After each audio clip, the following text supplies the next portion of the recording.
Bismillahirrahmanirrahim. Assalamualaikum warahmatullahi wabarakatuh. Alhamdulillah, salatu wassalamu ala rasulillah wa ala alihi wa sahbihi wa mawalah, amma ba'd. Yang sama-sama kita hormati Bapak Kiai Haji Bahaudin Nur Salim atau Gus Baha, Habib Hussein, Habib Ali, Bapak Ibu sekalian, rahimakumullah. Pertama-tama atas nama Pusat Studi Al-Quran, atas nama Cari Ustadz.id, atas nama Pesantren Baitul Quran, tentu kita mengucapkan terima kasih atas perkenan Gus Baha yang untuk kesekian kalinya membersamai kita semuanya. Mudah-mudahan ini menjadi berkah untuk kita semuanya. Kemudian yang kedua juga menyampaikan ucapan terima kasih kepada Bapak Ibu yang telah berkenan hadir. Sebetulnya tadi Gus Baha sudah menyampaikan ingin ngaji biasa aja seperti biasa dengan santri, tapi kemudian ternyata dibaca. Nah, karena yang baca Habib Hussein maka nggak berani nolak juga beliau, kira-kira gitu. Terakhir nanti kita mungkin akan ada sesi tanya jawab. Kita berikan beberapa kesempatan. Mohon dipersiapkan. Tiga maksimal 3. Yeah, maksimal beliau udah pesan 2 gitu. Nah itu nanti insya Allah kita beri waktunya dan kita akan sampai kajian kita akan sampai kurang lebih jam 8.00. Dan pesan terakhir untuk Gus Baha, nyun sewu, Gus Baha ngajinya katanya mungkin pakai bahasa Jawa, mohon Gus. Ya, karena apa? Kalau bahasa Indonesia saya nggak bisa niru nanti, kira-kira gitu. Terima kasih, semoga Gus, terima kasih. Assalamualaikum warahmatullahi wabarakatuh.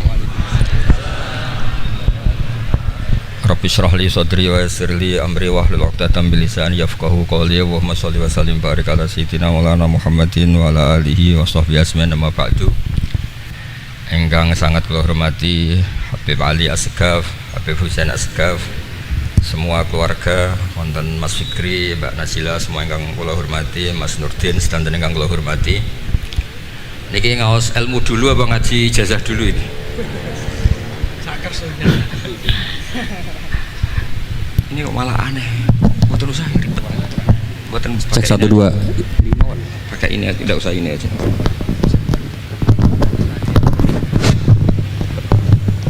Gambar mana?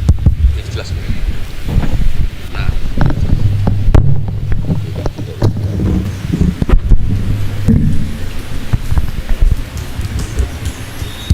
Ya, niki ngaji ilmu dulu, nanti bagian terakhir ijazah. Bismillahirrahmanirrahim. Ini riwayatul Bukhari. Haddatsana Abdullah bin Yusuf, haddatsana Les, haddatsana Sa'id al-Maqburi an Nabi Hurairah radhiyallahu anhu qala an-nabiy sallallahu alaihi wasallam, ma minal anbiya'i nabiyyun illa qad u'tiya minal ayat ma mithluhu amana alaihil bashar. Wa innama kana alladhi utituhu wahyan awhahu wa ilayya fa arju an akuna aktsarahum tabi'an yaumal qiyamah. Dados kita tahu semua nabi itu punya mukjizat, ya, semua nabi itu punya apa? Mukjizat. Mukjizat itu hal yang luar biasa yang memastikan manusia itu tidak bisa menyainginya atau menandinginya. Dan rata-rata mukjizat nabi dulu itu fisik. Misalnya ontanya Nabi Soleh itu kan onta tapi keluar dari batu, itu kan aneh, aneh sekali. Atau tongkat Nabi Musa bisa simsalabim mengeringkan laut apa? Merah. Semua Nabi itu punya mukjizat dan semuanya berbentuk fisik. Kecuali mukjizatul Rasulullah Shallallahu Alaihi Wasallam itu berupa Al-Quran. Al-Quran itu konsep ilmiah. Terus kata Rasulullah Shallallahu Alaihi Wasallam, tapi saya karena Quran itu justru berharap pengikutku besar dan sampai hari kiamat. Sekarang kita logika, ya. Andaikan kamu punya tongkatnya Nabi Musa, kalau kamu suka uang, kepikirannya dijual apa dipakai? Kalau kamu suka uang, dipakai. Kalau kamu ahli suudon itu pikirannya ndak, ini asli ndak. Karena yang melihat di Turki itu ya sebagian gitu. Kalau yang suka perdukunan itu bayangkan tuh miliknya. Mungkin dipakai ngakali orang atau apa, pokoknya bayangkan tuh miliknya. Kalau yang kolektor pikirannya itu nanti ini laku berapa. Tapi kalau peneliti mungkin pikirannya itu ini asli apa enggak? Bukti aslinya apa? Repot lah. Lagi pula kalau kamu punya utang terus mau apa? Istri kamu marah mau apa? Kalau pakai tongkat. Nah, beda dengan mukjizatnya Quran, itu semuanya apa? Ilmiah. Orang yang sedang harmonis dengan istri bisa pakai ayat, di antara ayat-ayat Allah itu apa? Wa ja'ala bainakum mawaddatan warahmah. Nanti kalau ditakdir cerai, saya tidak menyarankan cerai. Kalau ditakdir cerai, itu masih dimotivasi sama Allah, wa iyatafarraqa yughnillahu kullam min sa'ati. Jika suami istri itu cerai, jangan-jangan suaminya dapat istri lebih baik, istrinya nanti dapat suami lebih baik. Jadi yang masa lalunya ada prahara. Kan banyak orang suaminya meninggal, ketika nikah lagi ditanya, kangen sama suami pertama? Alhamdulillah ini lebih baik. Padahal suaminya yang meninggal itu berharap istrinya ini kangen, ternyata dia sudah syukur dapat suami yang lebih baik. Jadi Quran itu menunggui kita ila yaumil qiyamah. Kita tidak bunuh diri, itu ya barokahnya Quran. Karena problem apapun kita dinasihati apa sabar, apa dinasihati sabar. Kan nggak mungkin kamu pegang tongkatnya Nabi Musa, punya masalah apa saja ngelihat tongkat, bisa apa tongkat. Tapi kalau Quran kan nasihat, solusi. Makanya Nabi berharap dengan Quran ini, saya berharap pengaruh saya, pengikut saya terbanyak ila yaumil qiyamah. Terus beliau dikomentari begini sama, ini Fathul Bari, sarahnya Bukhari.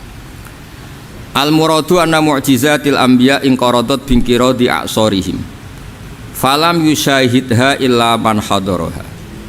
Problem mukjizat nabi-nabi dulu itu kan fisik, sehingga yang tahu kalau Nabi Soleh punya unta yang ajaib itu yang tahu ya hanya yang hadir saat itu. Yang tahu kalau tongkat Nabi Musa bertuah itu juga yang tahu hanya yang hadir saat itu. Selebihnya tahu tongkat ya di museum. Tapi kalau Quran menjadi solusi, menjadi panduan, menjadi pegangan, itu ila yaumil qiyamah. Kita beri contoh ya, Quran panduan yang paling gampang misalnya begini. Dulu ini cerita ya. Dulu itu ada orang kafir cerdas namanya Jubair bin Mut'im. Itu saking pinternya dia, pinter juga tokoh. Itu sebagai delegasi pembebasan Asra Badrin. Jadi tawanan-tawanan perang Badar itu mulai dulu ya ada negosiasi mau dibebaskan. Terus orang-orang kafir ini menugaskan namanya Jubair bin siapa? Mut'im. Ini ada di Bukhari. Karena ini ngaji di Jakarta. Kalau orang nggak tahu hadis juga tanya ini sahih enggak gitu. Wong nggak tahu kok tanya itu aneh-aneh. Padahal kalau dibodoni itu ya nggak tahu. Tapi ya tetap tanya, hadisnya ini sahih enggak? Ini kata kiai apa kata nabi ini ya? Memangnya kata nabi kamu dengar kan ya lewat kiai. Emang. Setelah itu Jubair itu datang ke Madinah. Dengerin ya, datang ke mana? Madinah. Kemudian dengar Nabi baca Wattur pas sholat maghrib. Jubair karena Nabi dulu gak ada hotel, gak ada pondok ya. Pondoknya Nabi hanya sufah itu. Nabi baca maghrib, bukan diskusi, bukan debat, baca Wattur wa kitabi mastur firrokim mansur wal baitil ma'mur wasaqufil marfu wal bakhril masjur terus itu. Kemudian sampai pada titik ayat am khuliqu min ghairi syai'in, masa manusia atau alam raya yang maujudat, yang nyata, yang wujud nyata. Kemudian asal usulnya itu ketiadaan. Ini kan hadhil alam maujud, alam ini kan nyata. Masa sesuatu yang nyata penciptanya itu tidak nyata. Jadi nggak mungkin ada faham nihilisme. Kalau faham nihilisme berarti melahirkan teori begini. Al adamu yakhluqu maujudan, sesuatu yang tidak ada menciptakan yang ada. Itu kan akal nggak bisa nerima. Kalau sesuatu ini ada, penciptanya pasti ada. Terus akhirnya Jubair bin Mut'im itu simpuh di depan Rasulullah terus bilang, ya Muhammad kada qalbi ayatir, hampir saja hati saya terbang. Kalau riwayatnya Imam Ahmad, faka'anna masudi aqalbi, hati saya dihancur. Semua teori yang saya bawa untuk ngelawan kamu sekarang luluh semua, hancur semua. Yang benar adalah teori Anda bahwa Tuhan itu satu dan Tuhan itu ada sebelum semua makhluk. Coba kalau Nabi Muhammad ada Jubair bin Mut'im terus menyembunyikan tongkat dekat mihrab, terus dilihat ini apa, paling pikirannya ini dari kayu apa. Terus yang bentuk tongkat itu tukang pemahatnya siapa? Kok kurang keren, kalau di Blitur gimana ya? Kan malah panjang. Kira-kira kalau mukjizat itu dari tongkat itu malah panjang. Panjang lah pokoknya, panjang. Lagi pula kamu coba kan nggak ngarah mandi, itu yang mandi kan nabinya, bukan tongkatnya. Coba tongkatnya Nabi Musa coba anak-anak beki itu, dipakai mukul kucing aja tidak mesti mati itu. Jadi nggak jelas mukjizat-mukjizat seperti itu nggak. Tapi kalau Quran menunggui, sampai saking hebatnya Quran, teori rasionalitas, soal kampanye di mana-mana, tingkat validitas, tingkat kebenaran Quran itu bahkan bisa diuji tanpa membuktikan. Tanpa apa? Membuktikan. Cukup pakai akal. Saya tidak bosan-bosan cerita ini karena ini khazanah kita. Di kitab Nailul Ma'mul itu, di kitab usul fikih, saya berkali-kali cerita ini karena ini untuk menunjukkan bahwa Quran itu liqaumi ya'qilun, liqaumi yatafakkarun. Ada seorang kiai, seorang ustadz, kiai dulu itu ya memang orang soleh, alim terus jadi kiai. Kalau kiai sekarang tuh macam-macam, nganggur terus ingin jadi kiai, terus daftar gitu. Ada lowongan di yayasan, masuk ingin jadi ustadz karena dengar ada gajinya. Dulu tuh tidak ada seperti itu, tidak ada. Makanya dulu itu kalau ustadz kiai pasti soleh karena dia alim terus ingin orang lain tuh mendapat ilmunya. Kalau sekarang nggak ada yayasan sehat, guru gajinya sekian, yang nggak ingin jadi ustadz tuh daftar karena ada gaji. Apalagi ada kabar, ada gaji, ada mes, ada wah yang daftar banyak. Tapi mentalnya ada kiai sebetulnya. Ya kalau sampean tanya itu baik bagus, ya setengah baik. Ya maksudnya setengah baik ya ada baiknya lah, namanya profesi ngajar itu kan baik. Tapi setengah saja karena motifnya itu nyari gaji, bukan ingin mencerdaskan umatnya Rasulullah SAW. Itu Imam Amudi itu guru matematika. Saya nggak bosan-bosan cerita ini. Guru matematika. Muridnya sampai takut ini masuk surga ndak. Kiai kok ndak ngajarin istighosa atau tahlil malah ngajarin apa? Matematika. Beliau meninggal terus muridnya tanya, "Ma fa'alallahu bik?" Kira-kira gitu. Apa yang dilakukan Allah? Allah nyambut Anda gimana? Terus kata Imam Amudi, bagus saya disuruh ngajar malaikat. Karena malaikat kan nggak pernah kayak anak beki gini ngaji gini. Malaikat tuh nggak pernah ngaji, dia iman saja karena tahu surga, tahu neraka terus iman gitu aja. Jadi imannya malaikat tuh nggak keren kita. Imannya loh ya. Loh itu yang ngendikan Nabi loh, tidak saya. Nabi pernah tanya sama sahabat, iman yang paling keren siapa? Jawabannya sahabat malaikat. Ya enggak karuan malaikat iman. Dia yang tahu surga neraka, tahu segalanya, masa ada enggak imannya? Pasti iman lah katanya. Terus ya para sahabat, engkau iman ya wajar kan menangi saya, nemuin saya. Yang hebat itu orang-orang yang tidak melihat saya, tidak saya didik tapi tetap iman. Karena dididik akal, ya tadi dididik Quran, apa dididik Quran. Sama siapa? Teks bahasa Arabnya masang. Terus Imam Amudi kata Allah, suruh dia ngajarin para malaikat cara menemukan saya. Malaikat dikumpulin terus Imam Amudi disuruh ngajar. Sama singkat kata-katanya Allah di mimpi itu, istadilla ala wahdaniyati bihadrati malaikati, tolong ajarkan cara menemukan saya padahal Anda ini manusia yang tidak melihat saya. Anda di Jakarta kan lihatnya gedung-gedung, paling jadi khayal terus nikmat lah, Anda ikut punya tapi ikut nikmati. Itu orang desa-desa kalau ke Jakarta itu pokrol, wah di Jakarta itu gedungnya tinggi-tinggi, tidak kayak kampung sini, lo udah ikut punya ikut bangga. Di Jakarta orangnya cantik-cantik, tidak kayak orang sini. Padahal dia ya dapat orang cantik gitu. Jadi Allah itu saking pinternya, miskin-miskin ya bisa berkhayal dan bahagia. Nah, itu alhamdulillah betul. Akhirnya itu apa ini anak-anak begini saya tak niati ngajar standar anak-anak akademik. Terus pertama yang diajarkan hanya bilang gini, sama siapa teknya? Ya malaikat wahi para malaikat. Terus beliau bilang, nisbatus naini wassalasah ila mala nihayata lahu nisbatul far'i ilal asli. Angka itu jumlahnya berapapun 2, 3 sampai triliunan, semuanya itu nisbatul far'i ilal asli. Binisbat ilal wahid nisbatul far'i ilal asli. Angka 2 ya cabangnya 1, 3 ya cabangnya 1, 1 triliun ya cabangnya 1. Tetap yang asal usul adalah angka 1. Itu nangis semua malaikat. Cara Jawa itu mandekman kue iman kaya imanku. Makanya imannya umatur Rasulullah SAW itu PD-nya yakinnya kayak imannya malaikat. Kalau Tuhan itu satu. Karena angka nggak bisa dimulai kecuali dengan angka satu. Makanya nisbatus naini wassalasah ila ma la nihayatalahu iku nisbatul far'i ilal asli. Semuanya itu nisbatnya cabang ke induk. Berarti semua alam raya ini tetap asal usulnya satu, yaitu qul huwallahu ahad. Nah, itu namanya akal. Umatnya Rasulullah itu ditinggali mukjizat akal lewat panduan Quran, sehingga meskipun kita tidak menangi Rasulullah, tidak menangi sahabat, kita tidak tahu malaikat Jibril, tapi cara iman kita ini tidak kalah keren. Yakin, hakul, yakin. Terus kedua, gambar. Kamu gambar rumah, gambar hewan, gambar apa saja, mesti dimulai satu titik.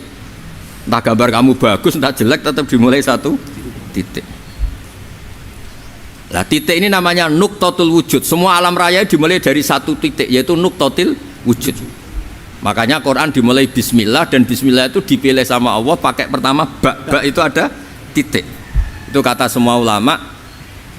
Itu titik itu singkatan dari bi kana makana wa bi yakunu mayakun. Karena saya semuanya ada. Bi itu karena saya. Jadi makanya santri-santri beki tidak usah bayangkan kamu jadi wali terus bisa terbang ke Mekah, tidak usah. Kalau terbang ke Mekah ya sudah, umroh aja bayar. Kalau enggak ya maklaran KBH atau apa. Pokoknya cari gratis itu. Ya gratis kan, dapat orang 10 gratis satu. Terus orang enggak umroh-umroh dirayu-rayu supaya umroh. Repot. Itu pelanggaran fikih itu. Kalau orang punya utang itu wajibnya nyaur utang dulu gitu. Wah repot. Saya itu juga sering bingung di kampung-kampung. Gus sama umroh, kenapa? Dapat gratisan. Minta uang saja buat nyaur utang, nggak boleh Gus. Wah, secara fikih yang wajib itu nyaur utang bukan umroh. Nggak boleh Gus, diminta uang nggak boleh, harus umroh. Udah gitu saya ini bingung Gus mau umroh, nggak nikmati. Kenapa? Disuruh ngajar Gus. Repot semua kalau ibadah mergawe ya gini, bingung semua. Ya saya mohon anak-anak BK semuanya yang seneng Quran itu harus seneng sampai kayak saya, sehingga tahu istidlal, mencari Tuhan dengan cara tauhid yang berbasis akal itu sedzahir imannya malaikat. Jika di klasmen iman itu manusia ulul ilmi, kita-kita yang nekuni ilmu itu nomor satu prakteknya. Karena nomor satu itu Allah karuan kan, syahidah Allah kan nggak tertandingi, syahidah wa annahu la ilaha illallah. Terus wal malaikatu, malaikat kan karuan karena langsung menyaksikan surga. Dan ketiga apa? Wa ulul ilm. Berarti prakteknya kan nomor satu. Kalau kompetitornya semuanya manusia, ulul ilmi nomor berapa? Satu kan?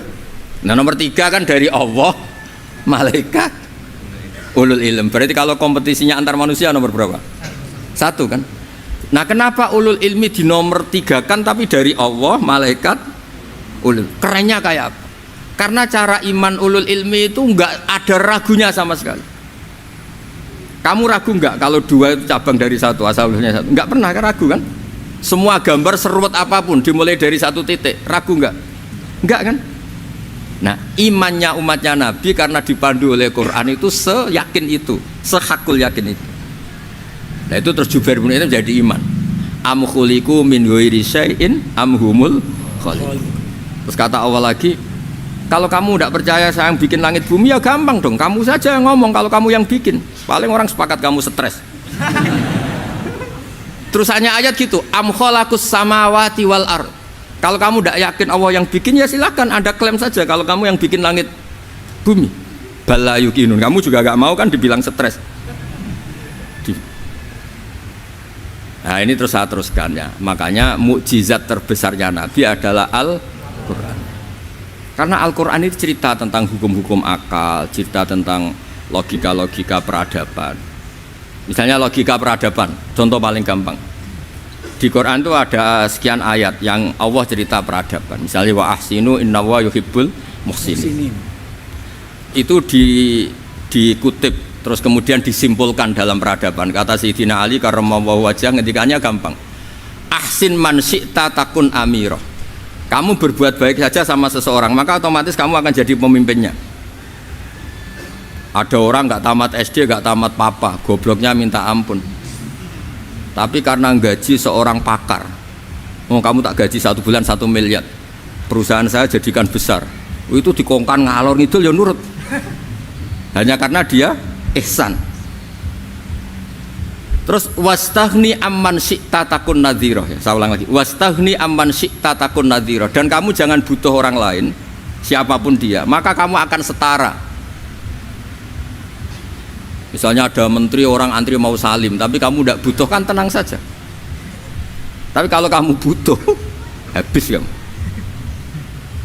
Ya kan, kamu tidak butuh seseorang, maka kamu posisinya akan setara. Kamu harus sopan karena punya utang jasa. Kalau nggak punya apa-apa kan setara. Ya enggak? Misalnya kamu jajar rektor atau jajar menteri, jajar apa saja. Kalau kamu tidak punya utang kan, kamu jajar menteri tidak punya utang. Sama jajar satpam tapi punya utang, takut mana?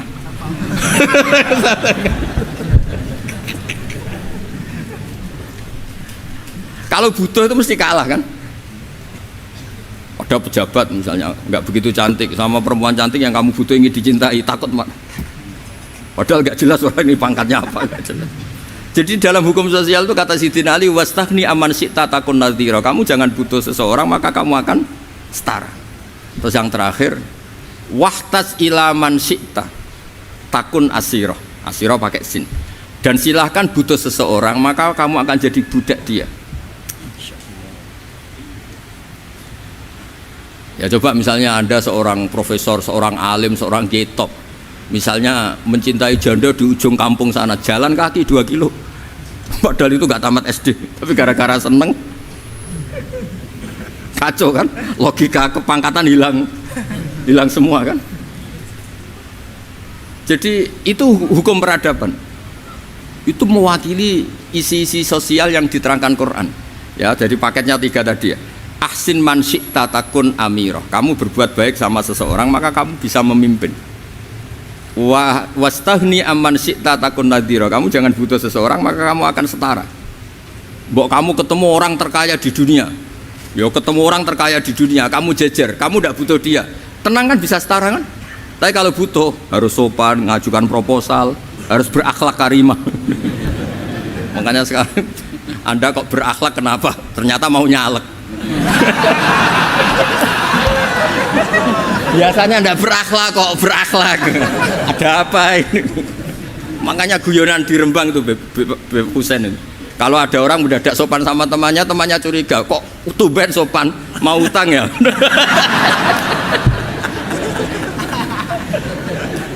Zaman akhir itu kacau.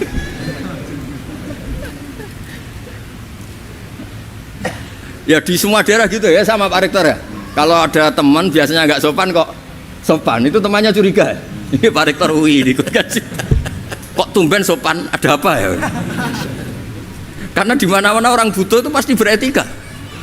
Kamu punya teman paling berdua, kalau mau utang berakhlak gak? Atau misalnya kamu punya adik cantik terus punya teman berdua, kalau cinta adik kamu berakhlak gak? Biasanya nggak sama sekali nggak berakhlak. Gara-gara butuh menjadi berakhlak. Ya jadi hukum sosial itu ya kuncinya 3 tadi. Ahsin man syi'ta takun amirah. Wastaghni amman syi'ta takun nadhira. Terus wahtas ila man syi'ta takun asirah. Kalau kamu butuh seseorang pasti kamu dibikin hina. Asir itu tawanan. Nah, Quran itu bicara sosial itu lengkap. Dan itu yang nunggui kita. Kita punya tetangga yang kurang baik, ya seneng. Punya tetangga baik, ya seneng.